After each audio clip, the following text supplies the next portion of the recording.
네, 지난 시간에 이어서 의사표시, 사기에 의한 의사표시 이어서 보도록 하겠습니다. 자, 81번 보시면은 3회 기출이죠. 의사표시에 관한 설명으로 옳은 것은 자, 1번. 착오에 의한 의사표시의 취소는 선의 제3자에게 대항할 수가 없죠. 자, 의사표시에 관련된 사항들은 선의 제3자에게 대항할 수 없는 상대적 취소, 상대적 무효가 되는 것이죠. 그러니까 권리 주체, 그러니까 당사자와 관련된 내용, 그 다음에 목적과 관련된 내용은 절대적입니다. 제3자에게 대항할 수가 있는 것이죠. 그러나 의사표시에 관련된 사항과 의사표시에 관련되어서 이제 무효나 취소가 됐을 때는 선의 제3자에게는 대항할 수 없죠. 2번 부동산 매매에서 시가에 관한 착오는 특별한 사정이 없는 한 법률행위의 중요 부분에 관한 착오라고 볼 수가 없다. 시가에 관한 착오, 시가는 정확히 알 수가 없는 거죠. 그리고 지적 부족, 약간의 그 토지가 부족하다든지 시가, 지적 부족은 중요 부분의 착오가 아닌 것이고요. 그러나 이것도요, 현저한 차이가 있을 때요, 시가나 지적 부족에 현저한 차이가 있었을 때, 이때는 중요 부분의 착오가 됩니다. 그래서 현저한이라는 말이 있으면은 중요 부분의 착오가 될 수 있는데, 현저한이라는 말이 없이 단순히 그냥 시가, 지적에 관한 착오, 이 정도는 중요 부분의 착오가 아닙니다. 2번이 맞죠. 3번 채무자의 법률 행위가 통정 허위 표시에 해당되어 무효인 경우에, 자, 무효인 행위도요, 채권자 취소권의 대상이 된다라는 것이죠. 자, 4번 이것을 이제 무효와 취소 이중효라고 하는 것이죠. 무효 행위에도 취소가 가능하다. 그러니까 원칙적으로 무효라는 것은 존재하지 않기 때문에요. 취소라는 건 유효 행위를 전제로 하는 것이지만 무효에 대해서도 취소가 인정된다. 이렇게 무효와 취소의 이중의 문제죠. 3번 진위 아닌 의사표시는 상대방이 표의자의 진위 아님을 알았거나 알 수 있었을 경우에 그 효력이 있다. 진위 아닌 의사표시는 원칙적으로 효력이 있지만 상대방의 악의 또는 과실이 있으면 이제 무효가 되는 거죠. 5번 강박이 의사결정의 자유를 완전히 박탈할 정도에 이르면 반사회적 행위로 무효가 되죠. 그러나 완전히 박탈할 정도에 이르지 않았으면 이런 경우에는 무효가 아니라 강박에 의한 취소 사유일 뿐인 것이죠. 2번만 옳은 내용이네요. 자, 82번 사기한 의사표시 옳지 않은 것은 1번. 사기를 이유로 법률행위를 취소하면 그 법률행위는 소급하여 무효가 되죠. 소급 무효다. 취소의 효과는 원칙적으로 소급하여 무효가 되죠. 2번 상대방의 대리인의 사기로 의사표시를 한 경우 상대방이 그 사실을 알았거나 알 수 있는지 여부에 관계없이 표의자는 그 의사표시를 취소할 수 있다. 자, 제3자에 의한 사기요. 제3자 사기에 그래서 갑이 을과 법률행위를 하는데 사기가 있었는데 제3자에 의해서 그러니까 A 제3자에 의해서 사기 강박이 있었다는 거죠. 이런 경우에는 어떻습니까? 이 사람도 보호해 줘야 되기 때문에 을이 악이나 과실이 있었을 경우만 취소할 수가 있는 거죠. 그러니까 악이 과실이 있을 경우 알았거나 알 수 있었을 경우 즉 사기나 강박의 의사표시라는 걸 알았거나 알 수 있었을 경우만 취소할 수 있지만은 이 A가요 을의 대리인이었을 때요. 이런 경우에는 같은 편으로 본다는 거죠. 그래서 을이 알았거나 알 수 있었느냐 이거 상관없이 을이 직접 사기 강박을 한 것과 동일하게 취급해서 을의 악의 과실, 선의 무과실 상관없이 갑은 취소할 수가 있죠. 이거 중요합니다. 제3자 사기에 있어서 그 대리인의 사기 강박이었을 때 이런 경우에는 상대방의 선의 무과실과 상관없이 취소할 수 있다는 거죠.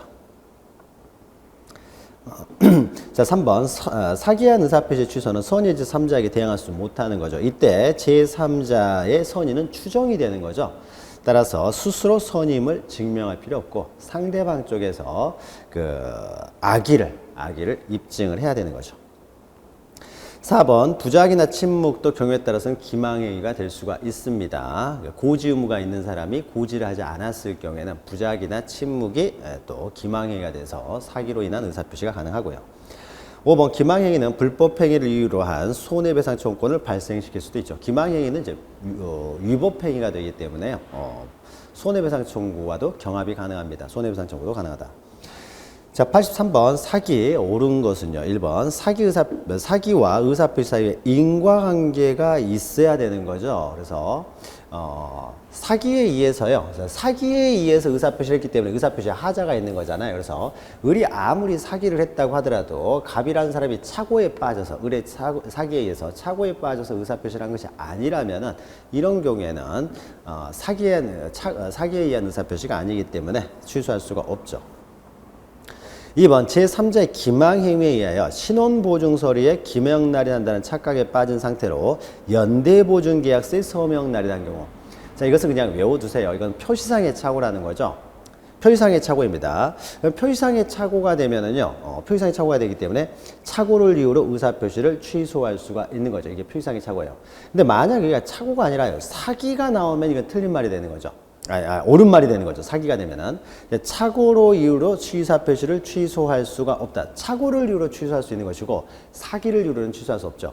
표시상의 착오는요, 의사표시가 불일치한 경우이기 때문에 이 표시상의 착오가 상대방이 기망에 의해서 이루어졌다고 하더라도요, 이 사람의 표시상 착오니까 의사와 표시가 불일치하게 되는 거죠. 의사표시가 불일치한 경우는 사기나 강박의 의사표시가 될 수가 없다는 거죠. 그래서 비록 상대방의 기망에 의해서 이루어졌다고 하더라도 갑은 표시상의 착오를 이유로만 취소할 수 있지 사기를 이유로 취소할 수는 없다라는 거죠. 3번 의사표시 상대방의 사기에 의하여 법률행위 중요 부분의 착오가 생길 때는 착오를 이유로 의사표시를 취소할 수도 있죠. 사기와 여기서 착오는 무슨 의미입니까? 동기의 착오라고 했죠. 그래서 사기에 의한 의사표시는요, 동기의 착오를 이유로 취소할 수도 있습니다. 동기의 착오의 요건을 갖추었을 때는. 그래서 동기의 착오와는 항상 경합될 수가 있습니다. 그러나 표시상의 착오나 내용상 착오는 의사표시가 불일치하기 때문에요, 이것은 착오의 문제만 발생하지 사기의 문제는 발생하지 않는다. 그러나 동기의 착오는 의사표시가 일치하는 것이기 때문에 사기에 의한 의사표시와 동기의 착오에 의한 의사표시가 경합될 수가 있는 것이죠. 같이 행사가 가능한 거죠. 4번 고지 설명 의무가 있는 경우 소극적으로 진실을 숨기는 것만으로 침묵이나 부작위가 되는 거죠. 이런 것들이 기망행위가 될 수가 있다라는 것이죠. 자, 다 틀렸죠. 5번 제3자의 사기로 목적물을 헐값에 매도한 경우 매수인이 제3자의 사기를 알 수 없었던 때는 매도인의 그 의사표시를 취소할 수 없다. 제3자의 사기잖아요. 제3자 사기 같은 경우에는 을이 알았거나 알 수 있었을 경우만 취소할 수 있기 때문에 이 사람이요, 알 수 없었습니다. 그러니까 과실도 없었다는 거죠. 몰랐고 모르는데 과실도 없었다. 그러면은 취소를 못하게 되는 거죠. 물론 A가 을의 대리인이었다라는 말이 있으면은 취소할 수가 있지만은 이런 경우에는 대리란 말이 없죠. 그냥 단순히 제3자 사기 강박이니까 상대방이 악의 또는 과실이 있었을 경우만 취소할 수가 있는 거죠. 자, 84번요. 사기에 의한 의사표시 옳은 것은요, 1번 표의자가 상대방의 기망행위로 법률행위 동기에 관하여 착오를 일으킨 경우에는 사기를 이유로 그 의사표시, 그 법률행위를 취소할 수가 있다. 기망행위에 의해서요, 동기의 착오가 일으켰습니다. 그러면 어떻습니까? 사기를 이유로도 취소할 수 있고 동기의 착오를 이유로도 취소할 수가 있다라는 거죠. 사기와 동기의 착오는 경합된다. 양립 가능하다라는 거죠. 1번이 맞죠. 2번 매도인의 피용자가 기망행위를 하여 계약을 체결한 경우 매수인은 매도인이 피용자의 기망행위를 과실 없이 알지 못한 경우에도 사기를 이유로 매매계약을 취소할 수가 있다라고 했는데요. 자, 제3자 사기죠. 매도인의 피용자의 사기에 의해서 법률행위를 했다는 거죠. 그러면 A는 이 사람의 피용자일 뿐인 거죠. 그럼 피용자는요, 제3자 사기 강박에서 제3자로 취급을 합니다. 그래서 을이 악이나 과실이 있었을 경우만 취소할 수 있고 선의무과실은 취소하지 못해요. 대리인이었을 때죠. 대리나 보조자 이런 경우에만 대리나 보조자 이런 경우에만 을하고 동일하게 취급해서 을의 선의, 무과실, 과실, 선의 악의 여부, 과실이 있는지 여부 그 따질 필요 없이 취소할 수 있는 것이고 여기서는 단순한 피용자잖아요. 피용자는 제3자로 취급합니다. 을과 동일시하지 않아요. 대리인이나 보조자 이런 사람들만 동일시한다. 그러니까 취소할 수가 없죠. 상대방이 무과실이면요. 선이 무과실이면 취소할 수가 없는 거죠.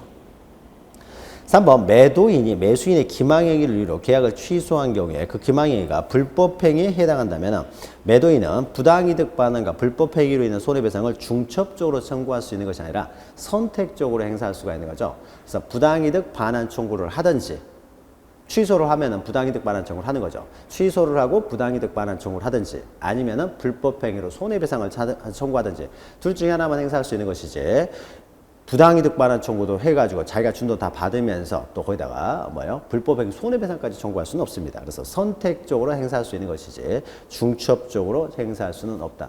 자, 이런 내용들 다 판례 내용입니다. 그래서 잘 기억하고 계셔야 돼요. 자, 4번 매도인이 사기를 이유로 토지 매매 계약을 취소한 후에 제3자가 취소의 사실을 모르고 매수인으로부터 그 토지의 소유권을 취득하였다면 그러한 제3자는 보호받는다라는 거죠. 그래서 갑이 을에게요. 을에게 X 물건을 넘기고 그래서 다음에 등기까지 해줬다는 거죠. 그리고 나서 이제 취소를 합니다. 그러면은 갑이 을에게 취소 전에 소유권을 취득한 사람, 취소 전 제3자는 당연히 보호가 되는 것이고요. 취소 이후에 제3자라고 하더라도 이 사람도 선의인 경우에는 보호를 받는다는 거죠. 그래서 제3자, 선의 제3자에게 대항하지 못한다라고 했을 때 선의 제3자는 취소 전이건 이후건 불문한다라는 거죠. 5번 사기를 이유로 매매계약이 취소된 경우에 매수인으로부터 부동산을 취득한 제3자가 자신의 선임을 증명하지 못한다면 매도인은 제3자에게 취소 효과를 주장할 수 있다. 이때 선의는 누가 주장한다고요? 병이 스스로 선의를 주장할 필요는 없다는 거죠. 선의는 추정되기 때문에 갑이 제3자 병의 악의를 증명해야 되는 거죠. 1번만 맞고 모두 틀렸네요. 자, 85번이요. 갑은 A의 기망행위로 자기 소유의 건물을 을에게 매도하고 소유권을 이전하였다. 옳은 것은요. 자, A의 기망행위니까 제3자에 의한 사기 강박이 되는 거죠. 1번 갑이 사기당한 사실을 을이 알 수 있었을 경우에도 갑은 을과의 매매계약을 취소할 수 없다. 이 사람이 선이 무과실인 경우만 취소할 수 없는 거죠. 그래서 알 수 있었다는 것은 과실이 있는 것이죠. 과실이 있으니까 취소할 수 있죠. 제3자 사기 강박에 대해서. 2번 만약에 A가 을의 대리인이었다면요. 대리인이란 말이 나오죠. 그러면 이 사람이 을이 선의 무과실이라고 하더라도 취소할 수 있죠. 동일시하기 때문이죠. 그래서 선의 무과실이더라도 매매계약을 취소할 수 있다. 2번이 옳은 내용이 되죠. 3번 갑이 A를 상대로 불법행위를 원인으로 손해배상을 청구하기 위해서는 먼저 을과의 매매계약을 취소해야 된다. 불법행위로 손해배상을 청구하는 경우에는요. 취소하지 않고 불법행위로 인한 손해배상만 청구할 수도 있습니다. 취소를 하게 되면 이제 부당이득 반환 청구를 할 수가 있는 것이죠. 그러나 불법행위 손해배상을 청구하기 위해서는요. 반드시 취소하지 않고요. 사기를 당해가지고 10억짜리를 뭐 갑이라는 사람이 여기는 이제 갑이 을의 기망행위로 매도했다라는 거죠. 그러니까 10억짜리를요. A의 불법행위에 의해서 5억에 팔아버렸다는 거죠. 5억에. 그러면 이 사람은 어떻습니까? 5억 원의 손해를 받잖아요. 5억의 손해를 받죠. 그럼 5억 원의 손해배상을요. 그러니까 이건 매매계약은 유효하게 두면서요. 매매계약은 유효하게 두면서 그냥 5억 원에 대한 손해배상만 청구할 수가 있습니다. 그래서 손해배상을 청구하기 위해서 반드시 매매계약을 취소해야 되는 것은 아닙니다. 4번 을이 건물의 하자에 관하여 계약 체결 당시 선의 무과실이라도 갑에 대해서 하자 담보 책임을 물을 수 없다. 이것은 담보 책임과 관련된 내용인데요. 담보 책임은 어떻습니까? 상대방의 선의 무과실이라고 하더라도 어떻습니까? 담보 책임은 물을 수가 있는 것이죠. 그래서 담보 책임은 무과실 책임인 거죠. 그래서 을이 건물의 하자에 관하여 매매계약 체결 당시에 선의 무과실이라고 하더라도 갑에 대하여 하자 담보 책임은 물을 수가 있는 것이죠. 그냥 단순히 이렇게 그러니까 이것은 담보 책임과 사기와의 경합이죠. 그러니까 사기에 의해서 법률 행위를 했을 때는요. 담보 책임을 물을 수도 있고 그 다음에 사기에 의한 책임을 물을 수도 있는 거죠. 그러니까 매매계약을 취소할 수도 있고 담보 책임도 물을 수가 있습니다. 그래서 사기와 담보 책임은 경합한다라는 거죠. 자, 그 다음에 5번이요. 5번. 자, 사기에 의한 의사표시의 취소는 선의의 제3자에게 대하지 못하는데 여기서 제3자는 취소 이후에 상대방과 법률행위를 제3자도 포함이 되는 거죠. 그래서 취소 전 제3자든 취소 이후의 제3자든 제3자가 선의인 경우는 보호된다. 그러니까 5번도 틀렸죠. 자, 그 다음에요. 그 다음에. 이 4번의 경합 문제는 주로 나오는 것이요. 하자담보 책임과 사기의 문제, 경합 문제는 잘 안 나오고 우리가 앞에서 했던 착오와 해제의 경합 문제 이게 자주 나옵니다. 그래서 계약을 매매 계약이 해제되었다라고 하더라도 얼마든지 착오를 이유로 취소는 가능하다. 요게 이제 주로 자주 나오니까 요거 잘 기억하시고요. 그다음에 86번입니다. 이제 갑은 을에 위법한 기망행위로 이렇게 항상 사례용으로도 나옵니다. 갑은 을에 위법한 기망행위로 인하여 을로부터 하자 있는 자전거를 10만 원에 매수하였습니다. 10만 원에 그러니까 하자 있는 그러니까 을에 위법한 기망행위로 을로부터 매수하였으니까 이제 을이 매도인이고 갑이 매수인이 되는 것이죠. 네, 사기에 의해서 매수를 했기 때문에 사기를 이유로 취소할 수도 있고요. 그 다음에 여기 하자 있는 물건을 받았잖아요. 그러니까 하자에 대한 담보 책임도 물을 수가 있습니다. 사기와 담보 책임은 경합이 된다는 거죠. 다음은 필요한 요건이 충족되었다고 보았을 때 이 사안에서 갑이 주장할 수 있는 법률 효과에 관한 설명으로 옳지 않은 것은 이제 갑은 자 보죠. 1번 갑은 사기를 이유로 의사표시를 취소하거나 을에게 하자담보 책임에 기한 손해배상을 청구할 수가 있습니다. 그렇죠? 있죠. 자, 2번 갑이 사기를 이유로 의사표시를 취소하고 지급한 10만 원을 부당이득으로 반환 청구할 수도 있는 거죠. 취소했으니까 이행한 것들은 이제 반환 청구를 할 수가 있는 것이죠. 반환 청구할 수 있다. 3번 갑의 취소 효과로 생기는 부당이득 반환 청구를 행사한 후에도 을의 기망행위가 불법행위를 구성하는 경우에는 불법행위로 인한 손해배상 청구권을 을에게 행사할 수 있다. 우리가 앞에 설명했죠. 부당이득 반환 청구로 10만 원 돌려받았으면 끝나는 거죠. 그래서 불법행위로 인한 그 하자에 대한 불법행위로 인한 손해배상 청구권을 경합적으로 행사할 수는 없다는 거죠. 부당이득 반환 청구나 불법행위 손해배상 청구권을 선택적으로 행사할 수 있지 이것을 중첩적으로 행사할 수는 없다라는 거죠. 3번이 틀렸죠. 4번 갑이 을에게 불법행위나 손해배상을 청구하기 위해서 의사표시를 취소할 필요는 없죠. 의사표시를 취소하지 않고요. 불법행위나 손해배상만 청구할 수도 있다고 했습니다. 5번 갑의 의사표시를 사기로 이유로 취소하면 하자담보 책임에 기한 손해배상 청구권을 을에게 행사할 수 없다. 사기를 이유로 취소하는 것과 하자담보 책임은 얼마든지 양립 가능합니다. 그래서 하자담보 책임도 물을 수 있고 사기로 인한 취소를 할 수도 있고요. 그래서 취소하고 나서도 하자담보 책임은 따로 물을 수가 있습니다. 자, 86번은 좀 어려운 내용이죠. 그러나 우리 밑에 있는 지문들, 특히 이 지문 잘 기억하세요. 부당이득 반환 청구와 불법행위 손해배상 청구권은 선택적으로만 행사할 수 있지 중첩적으로 행사할 수 있는 것은 아니다라는 거. 그거 하나 잘 기억하시기 바랍니다. 87번요. 여기서부터 이제 강박이죠. 자, 강박에 의한 의사표시에 관한 설명으로 틀린 것은 강박이죠. 자, 강박을 하려는 고의와 강박에 의한 의사표시를 하려는 고의 이중의 고의가 필요한 것이죠. 사기도 마찬가지죠. 2단계의 고의가 필요하다.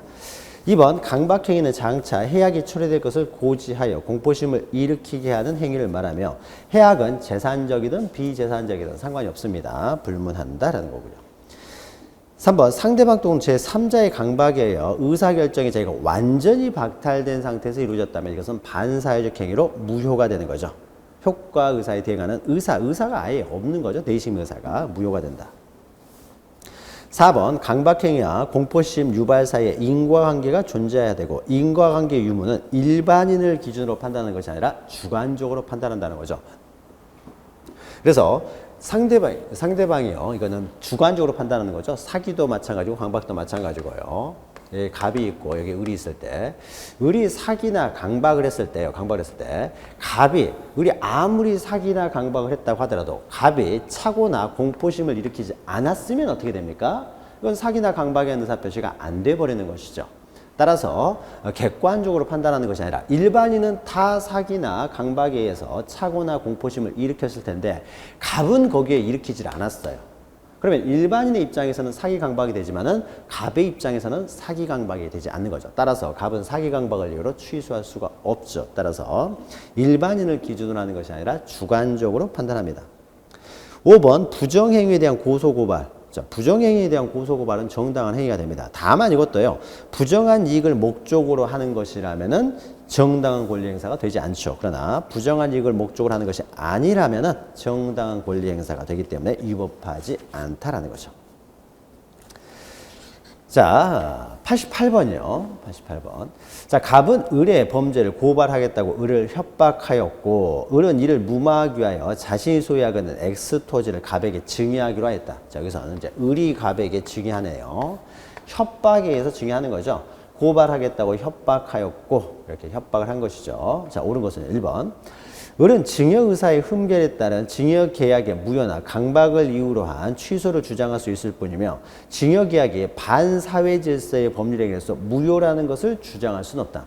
이것은 어떻습니까? 단순한 협박이라는 거죠. 고발하겠다고 협박을 했어요. 그러니까 목에 칼을 대고 협박하는 것은 아니라는 거죠. 목에 칼을 대고 협박을 했으면은 이런 경우에는 이제 의사결정의 자유가 완전히 배제된 상태이기 때문에 이것은 무효가 되겠지만은 고발하겠다고 협박할 정도였으면은 의사결정의 자유가 완전히 배제된 상태는 아니기 때문에 을은 강박을 이유로 취소할 수 있을 지연적 강박을 이유로 취소할 수는 있을지언정 반사회적 행위로 무효가 되는 것은 아니다라는 거죠. 그럼 여기서요 이거죠. 증여 의사의 흠결에 따른 증여계약의 무효 이런 걸 주장할 수 있어요. 나는 증여 의사가 전혀 없었는데 증여를 했다라고 해서 비진입 표시를 주장할 수는 있습니다. 비진입 표시. 그러니까 증여의 그러니까 없이 증여를 했다 이렇게 비진입 표시를 주장한다든지 아니면은 강박을 이유로 의사표시 취소를 한다든지 이 정도는 가능하지만은 그래서 반사회적 행위까지는 아니다라는 거죠. 그래서 반사회적 행위로 무효가 되는 건 아니다. 그러니까 강박의 정도에 따라서 강박에 의한 의사표시가 될 수도 있고 반사회적 법률행위가 될 수도 있다. 그래서 이것을 나눠서 봐야 되죠. 그러니까 1번은 맞네요. 2번 을이 갑의 협박 때문에 X토지 증여한다는 의사표시를 한 것이라면 을의 증여의 의사표시는 비진입 표시에 해당한다. 자, 협박 때문에 X토지에 증여한다는 의사표시를 했다면 이것은 강박에 의한 의사표시는요. 강박에 의한 의사표시가 돼버리면 어떻습니까? 강박에 의한 의사표시는 의사와 표시가 일치한다는 거죠. 의사표시가 일치하고 의사표시를 형성하는 과정에 강박이라는 하자가 있을 뿐입니다. 자, 의사표시가 일치하기 때문에 이것은 비진입 표시가 될 수가 없는 거죠. 비진입 표시나 통정허위 표시, 비진입 표시, 통정허위 표시 또는 착오에 의한 의사표시는 의사표시의 불일치를 전제하기 때문이죠. 3번 을이 갑의 강박에 의한 증여하기로 한 사실만으로도 갑이 을에게 X토지의 소유권 이전 등기를 청구하는 것은 권리남용에 해당한다. 좀 이건 어려운 말인데요. 권리남용은요, 우리가 권리남용 우리가 제 그 앞에서 다뤘던 거죠. 그런데 이런 것도 이제 판례니까 기억을 하세요. 강박에 의한 의사표시를 했습니다. 그러면 이게 어떻습니까? 일단은 유효한 거죠. 일단은 유효한 겁니다. 강박에 의한 의사표시를 했다고 하더라도 일단 유효하고 어떻습니까? 취소를 할 수가 있다는 거죠. 취소 가능성이 생길 뿐인 것이지. 그렇죠. 일단은 유효하고 취소 가능성이 생깁니다. 그러니까 취소하지 않은 상태에서는요. 일단 유효하기 때문에요. 갑이 을에게 권리를 행사할 수는 있습니다. 행사를 했을 때 을이라는 사람이 취소할 수가 있을 뿐인 것이지 일단은 유효하기 때문에 그 권리 행사 자체가 권리남용으로 보지는 않습니다. 여기 나와 있는 내용들이 다 판례 사안들이에요. 그냥 판례인데 권리남용에 해당하지는 않는다. 그래서 상대방이 이제 취소하면 되는 것이죠. 을은. 자, 4번 증여계약이 갑의 강박에 의해서 이루어진 것이라면 을은 그 증여계약의 불공정한 법률행위임을 주장할 수 있다. 단순히 강박행위면 어떻습니까? 불공정한 법률행위는 아니죠. 불공정한 법률행위는 상대방의 궁박, 경설, 무경험을 이용해야 되는 거죠. 그래서 현저한 불균형이 있어야 돼요.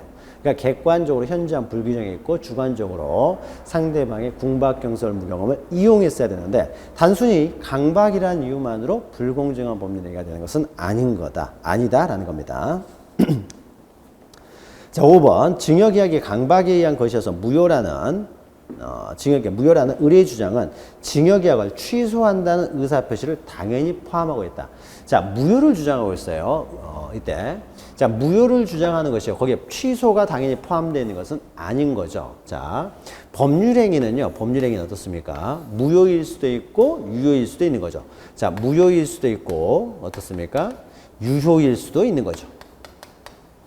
그러면 취소할 수 있는 법률행위는 어디에 해당됩니까? 유효이지만은 취소가 가능하다는 거죠. 취소는 여기에 들어가 있는 겁니다. 취소할 수 있는 법률행위는. 그렇죠?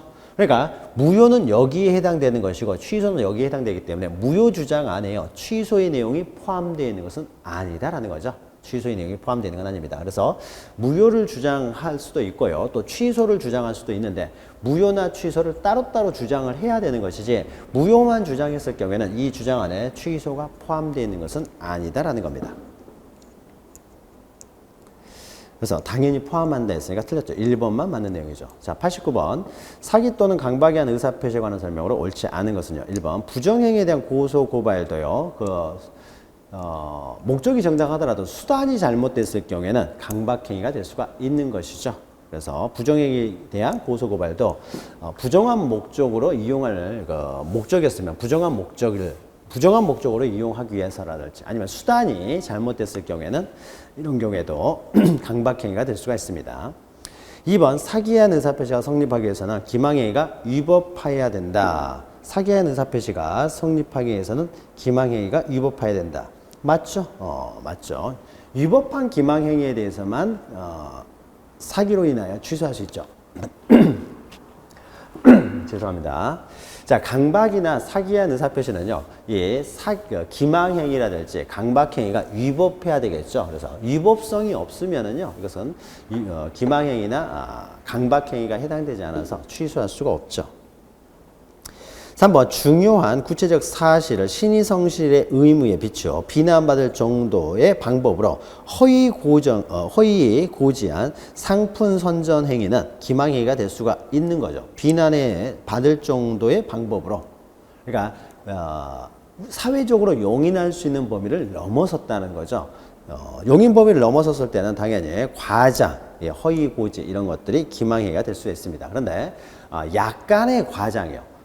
이런 것은 사회적으로 용인할 수 있는 범위 내라고 한다라면 이런 경우는 위법한 기망행위라고 보질 않습니다. 그래서 사회적 용인 한도를 넘게 되면 위법한 기망행위가 된다. 4번 특별한 사정이 없는 한 교환계약의 당사자가 자기 소유 목적물의 시가를 묵비하는 것.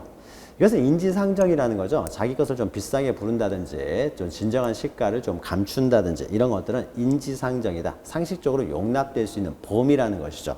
따라서 이것은 위법한 기망행위가 되지 않는다라는 거죠. 5번 제3자의 사기 강박에 의하여 상대방이 의사표시를 한 자는 상대방이 그 사실을 알았던 때에 한하여 취소할 수 있다.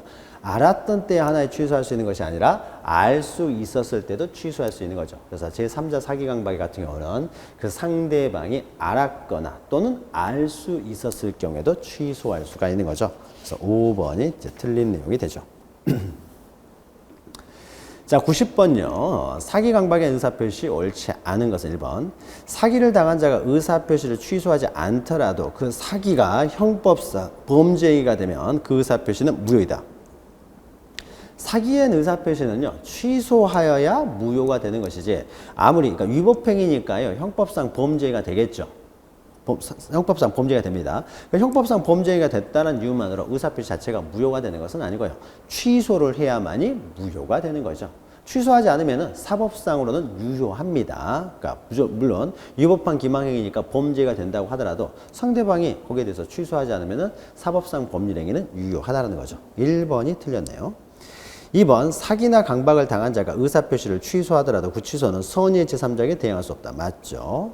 3번 제3자의 사기 강박으로 인해 상대방 없는 의사표시를 했어요.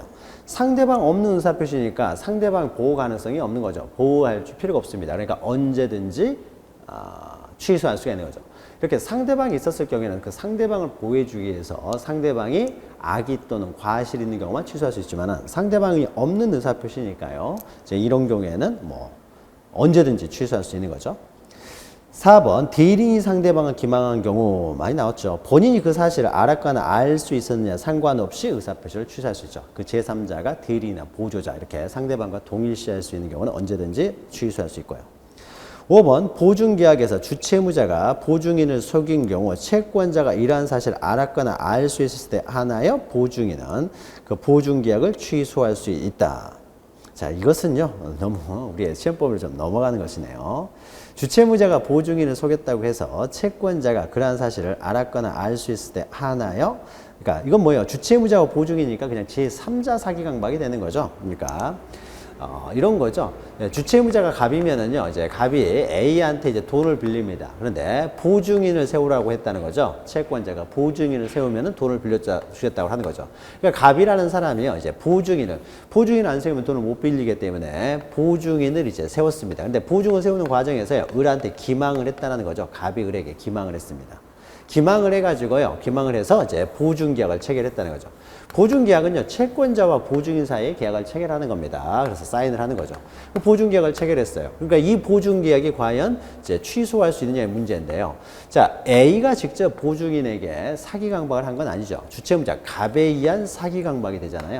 그렇죠? 그러면 이 사람과 A는 동일시할 수 있는 사람이 아닌 거죠. 그래서 제3자에 의한 사기 강박이기 때문에요. 이런 경우에는 채권자가 되겠죠. 채권자가 알았거나 알 수 있었을 경우에 하나여 취소할 수가 있는 거죠. 제3자 사기가 되는 거죠. 이제 보증계약은 좀 우리가 범위를 좀 넘어서는 내용이긴 합니다만은 제3자 사기죠. 그러니까 보증이 이런 게 나오면 다 제3자 사기다라고 생각하시고 대리인이나 보조자, 대리인이나 보조자 이런 경우만 동일시한다 이렇게 기억하시면 됩니다. 자, 91번 사기 강박에 의한 의사표시 옳지 않은 것은 1번 국가기관이 기본권을 침해하는 공권력을 행사하여 강박의 의사표시가 되는 경우에는 반사회성을 띠어 당연히 무효가 된다. 국가의 공권력에 의해서 강박이 이루어졌다고 하더라도요, 강박에 의한 의사표시 그 자체가 바로 반사회적 행위가 되는 것은 아닙니다. 반사회적 행위가 되기 위해서는 어떻습니까? 의사결정의 자유가 완전히 박탈되어야만이 반사회적 행위가 되는 겁니다. 그래서 의사결정의 자유가 완전히 박탈된 상태가 아니었다면요, 국가 공권력에 의한 강박도 일반적인 강박과 마찬가지로 그냥 취소 사유만 될 뿐입니다. 1번이 틀렸네요. 자, 2번 의사표시가 강박에 의한 것이어서 당연 무효라는 주장 속에 강박에 의한 의사표시이므로 취소한다는 주장이 당연히 포함되는 것은 아니다. 그렇죠? 무효 주장 속에 취소가 당연히 포함되는 것은 아닙니다. 따라서 무효를 처음에 주장했다가요, 무효가 받아들여지지 않을 것 같으면요, 얼른 취소를 다시 또 주장을 해야 된다는 겁니다. 취소하겠다고 주장을 해야 되는 것이지, 가만히 있으면 무효가 아니면 패소돼 버릴 수가 있어요. 그래서 따로 주장을 해야 되는 것이지 무효 주장 속에 취소 주장이 포함되는 것은 아니다. 3번 제3자에 의한 사기행위로 계약을 체결한 경우 그 계약을 취소하지 않고 제3자에 대해서 불법행위로 인한 손해배상만 청구할 수도 있다고 했어요. 불법행위 손해배상 청구를 함에 있어서는 반드시 계약을 취소를 해야 되는 것은 아닙니다. 물론 부당이득 반환 청구를 할 때는요, 취소를 해야 되겠죠. 취소가 돼야 부당이득이 되는 것이죠. 그러나 불법행위 손해배상을 청구함에 있어서는 반드시 취소를 해야 되는 것은 아니다. 4번 기망행위가 상대방의 피용자이거나 상대방이 사용자 책임을 져야 되는 관계에 있는 피용자에 지나지 않은 경우에는 민법 110조 제2항에서 말하는 제3자에 해당한다. 자, 법 조문이요. 110조 2항이요. 뭐냐면 제3자 사기가 110조 2항이죠. 그러니까 1항은 거래 상대방에 의해서 사기 강박이 있는 경우고 2항은 이제 제3자 사기 강박에 의한 경우가 제2항입니다. 자, 그러면 제3자 사기 강박이 되느냐 안 되느냐에 있어서는요, 대리인이나 보조자 같은 경우는 제3자로 취급하지 않기 때문에 1항이 적용됩니다. 상대방이 직접 사기 강박을 한 것처럼 1항이 적용돼서 언제든지 취소할 수 있고요. 그러나 제3자 사기 강박에 해당되는 경우, 즉 2항이 적용되는 경우, 그런 경우에는 상대방이 알았거나 알 수 있었을 경우만 취소할 수 있죠. 그러면 우리가 이거 하나 우리가 앞에서 했던 거죠. 피용자는 뭐 여러 가지 복잡한 내용이 있지만 피용자는 상대방과 동일시할 수 있는 사람이 아니라는 거죠. 대리인과 보조자만 동일시한다. 그러니까 피용자는 어떻습니까? 제3자 사기 강박이 된다라는 거죠. 그래서 상대방이 알았거나 알 수 있었을 경우만 취소할 수 있다라는 거죠. 제3자 사기 강박에서 제3자가 된다. 맞는 내용이죠.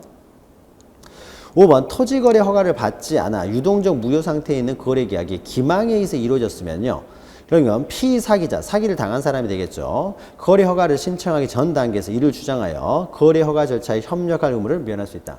자, 토지거래 허가 구역에서요, 허가 없이 이루어졌는데 이것이 또 기망에 의해서 이루어졌습니다. 토지거래 허가 구역에서 허가 없이 이루어졌으면 이제 유동적 무효죠. 유동적 무효라고 하더라도 이것이 기망에 의해서 이루어졌으면 기망에 따른 취소 또는 사기에 따른 강박에 따른 취소 또는 착오에 따른 취소, 이건 별개의 문제입니다. 그래서 유동적 무효 상태에 있다라고 하더라도 취소 요건을 갖추게 되면 얼마든지 취소할 수가 있습니다. 즉 무효인 상태에서도 취소가 가능하다는 것이죠. 1번만 이제 틀린 거죠. 자, 92번은 사기 강박 옳은 것은요. 1번 토지 거래 허가를 받지 않아 유동적 무효인 상태에 있어서도 어떻습니까? 사기 강박 착오는 별도로 주장이 됩니다. 비진입 표시, 통정 허위 표시도 그대로 적용되는 거예요. 취소할 수 있다. 2번 상대방의 강박에 의해 의사결정 자유가 완전히 박탈된 상태라면 이것은 무효가 되는 거죠. 무효. 반사회적 행위로 무효가 되고요. 3번 제3자의 사기 강박에 의해 상대방이 의사표시를 한 경우에는 상대방이 그 사실을 알았을 경우에만 하는 것이 아니라 알았거나 알 수 있었을 경우에 알 수 있었을 경우에도 취소할 수가 있는 거죠.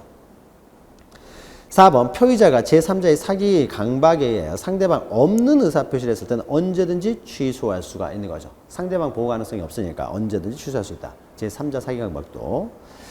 4번이 맞죠. 5번 타인의 기망에 의해 법률행위의 중요 부분의 착오가 발생했을 때는 사기에 의한 취소만 인정되는 것이 아니라 중요 부분의 착오이기 때문에 동기의 착오를 이유로 사기가 있으면 항상 동기의 착오를 수반한다고 했습니다. 동기의 착오를 이유로 취소할 수도 있는 거죠. 사기만 취소할 수 있는 것이 아니라 동기의 착오로 취소할 수도 있다라는 거죠.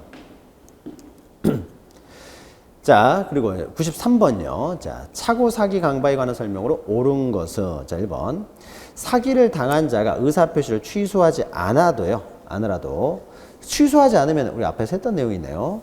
범죄가 되더라도요. 형법상 범죄가 되더라도 취소하지 않으면 일단 유효입니다. 단순한 사기니까요. 취소하지 않으면 일단 유효가 된다. 2번. 보증계약에서 주채무자가 보증인을 속였다라고 했을 때는요. 이런 경우는 채권자, 이건 제3자 사기가 강제된다라고 했죠. 그래서 아까 설명을 했죠. 그래서 채권자가 알았거나 알 수 있었을 경우에만 취소할 수가 있는 거죠. 제3자 사기 강박이니까요. 그 다음에 3번 제3자의 사기로 인하여 매매계약을 체결하여 손해를 입은 자가 제3자에 대한 손해배상을 청구하기 위해서는 먼저 매매계약을 취소해야 된다. 여기서 손해배상은 이제 불법행위 손해배상이 되겠죠. 불법행위 손해배상을 청구하기 위해서는 매매계약을 반드시 취소할 필요는 없다. 부당이득 반환 청구를 위해서는 취소를 해야 되고요. 자, 4번 매도인의 기망에 의해 법률행위 체결 시 토지의 일정 부분을 매매 대상에서 제외시키기로 하는 특약을 한 경우 그 특약만을 기망에 의한 법률행위로서 취소할 수는 없다. 이게 맞는 거죠. 이것은 우리가 취소에서도 우리가 기본서 우리가 할 때 나왔던 거죠. 그러니까 어떤 토지를 사기로 했습니다. 갑과 을 사이에 토지에 대한 매매 계약을 했는데 이 부분에 대해서는요. 제외하기로 특약을 했어요. 제외시키기로 특약을 했다는 거죠. 자, 그러면은 갑과 을 사이에서는 어떻습니까? 요 부분만 유효가 되는 거죠. 요 부분만 유효가 됩니다. 그러니까 취소를 하기 위해서는 어떻습니까? 요 부분을 취소하는 거죠. 그러니까 요 제외된 부분은 어떻습니까? 이거는 계약의 효력이 발생하지 않는 부분이죠. 그러니까 특약만을 취소해버리면 어떻습니까? 요 원래 제외됐던 부분이 포함돼서 유효가 돼버리는 거죠. 취소라는 것은요, 유효인 법률행위를 없었던 것을 하는 것이지 없었던 법률행위를 다시 유효로 하는 것, 이게 취소는 아닌 것이죠. 따라서 제외시키기로 하는 특약, 제외시키기로 하는 특약만을 만약에 취소해버리면 제외가 없었던 것이 되니까 이 원래 계약의 대상이 되지 않았던 것이 포함돼서 효력을 발생해버리는 거죠. 취소는 유효를 무효로 만드는 것이지 무효, 아무런 효력이 없었던 것을 유효로 만드는 것은 아니라는 거죠. 따라서 특약만을 기망행위를 이유로 취소할 수는 없습니다. 맞죠? 5번 강박에 의해서 이루어진 소송행위는 원칙적으로 취소할 수 있다. 자, 소송행위는요. 공법행위죠. 소송행위, 공법행위 이런 것들은 어떻습니까? 항상 표시된 대로 효력이 발생해요. 그래서 취소할 수가 없는 거죠. 항상 표시주의가 적용된다라는 거죠. 소송행위, 공법행위 이런 거 잘 이제 유념해야 되는 거죠. 취소할 수가 없죠. 자, 94번 의사표시에 관한 설명으로 옳은 것은 자, 1번 착오를 이유로 법률행위를 취소하기 위해서는 상대방이 표의자의 착오를 알았거나 알 수 있었어야 된다. 이건 요건이 아닙니다. 착오를 이유로 취소하는 것은요. 요건 이거죠. 착오가 있고요. 그 착오가 어떻습니까? 중요 부분이고 그 다음에 착오를 일으킨 자가 중과실이 없어야 되는 거죠. 자, 이 세 가지 요건을 갖추게 되면은요, 착오를 이유로 취소할 수 있는 것이지, 상대방의 표의자, 갑이라는 사람이 을과 법률행위를 함에 있어서, 갑이 착오가 있었다는 사실을 을이 알았거나 알 수 있었을 경우만 취소할 수 있느냐? 그런 요건은 없습니다. 을이 선의 무과실이라고 하더라도요, 갑이 이렇게 중요 부분에 착오가 있고 중과실이 없으면 갑은 취소할 수 있는 것이지, 을이 반드시 뭐 악이나 과실이 있어야 되는 것은 아닙니다. 이건 요건이 아니에요. 2번 강박이 정도가 심하여 표의자의 의사결정의 자유가 완전히 박탈된 상태에서 무효다. 여기 옳은 거죠. 자, 3번 통정허위 표시에 무효로 대항할 수 없는 제3자에는 허위 표시란 당사자의 상속인. 당사자의 상속인은요. 당사자의 지위를 그대로 승계했기 때문에 당사자와 동일하게 봅니다. 따라서 이 사람은 제3자에 포함되지 않는 것이죠. 4번 배우가 무대에서 관객에게 행한 대사요. 자, 이것은 뭡니까? 의사표시가 아니죠. 의사표시라고 하는 것은요, 어떤 권리를 변동시키고자 하는 의사표시여야 돼요. 그러니까 권리를 변동시키고자 하는 의사표시. 이것만이 이제 의사표시가 되는 것이죠. 근데 관객이 하는 대사는 어떤 권리를 변동시키고자 하는 어떤 의사가 아닌 거죠. 따라서 이것은 아예 의사표시가 처음부터 아닙니다. 의사표시가 처음부터 아니기 때문에요. 뭐 진이 아닌 의사표시, 뭐 아니라는 거죠. 이건 아예 의사표시 자체가 아닙니다. 5번 사기나 강박의 의사표시는 의사표시에 불일치가 있는 것이다. 사기나 강박의 의사표시는요. 의사표시는 항상 일치하는 거죠. 항상 일치하고 그 형성 과정에 하자가 있는 것일 뿐입니다. 그래서 94번에는 이제 2번만 맞는 것이죠. 자, 95번부터요, 또 이렇게 의사표시와 관련해서 이제 사례라든지 종합 문제들이 쭉 나오고 있기 때문에, 자, 요 내용 잠 쉬었다가 이제 그 종합적인 내용 풀면서 또 의사표시 효력 발생 시기까지 이렇게 이어가도록 하겠습니다. 잠시 뵙겠습니다.